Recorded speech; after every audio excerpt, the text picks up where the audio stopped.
of outlining the content of our EU-Kenya Economic Partnership Agreement. Today is a very special day. The length of trade negotiations with the EU is often measured in years or decades.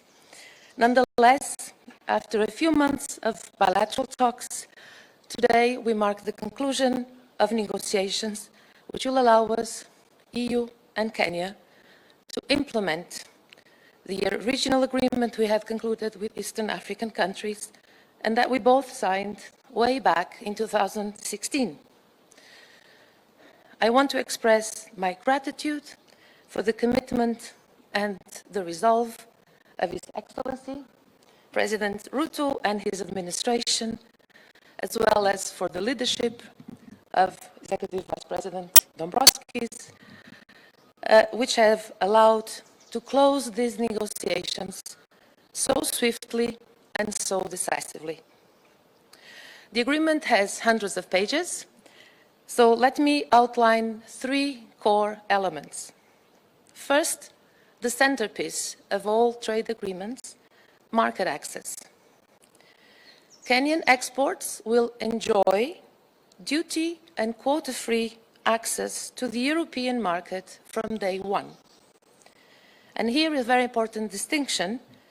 Kenya, given its economic development status, will only have to open its own market for EU production later and very gradually. The EU is Kenya's exports' major market.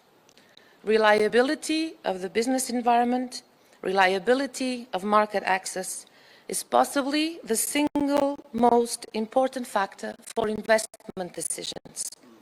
So guaranteeing EU market access will draw in investors to Kenya. Kenya is also a growing middle-income economy, and to develop its industries, Kenya needs quality imported products and needs scale in their export market. So the agreement is a win-win solution.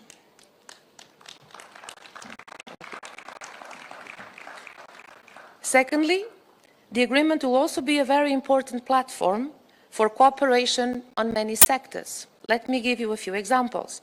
With a view to food security, we agreed we would cooperate in the areas of agricultural transformation.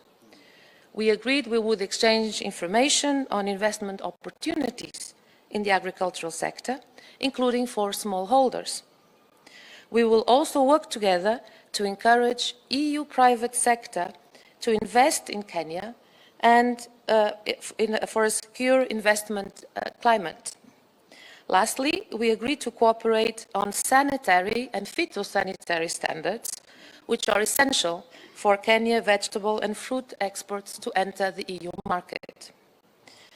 The third cornerstone of the agreement is trade and sustainability. Kenya is a like-minded partner to make sure trade and investment go hand in hand with social and environmental sustainability.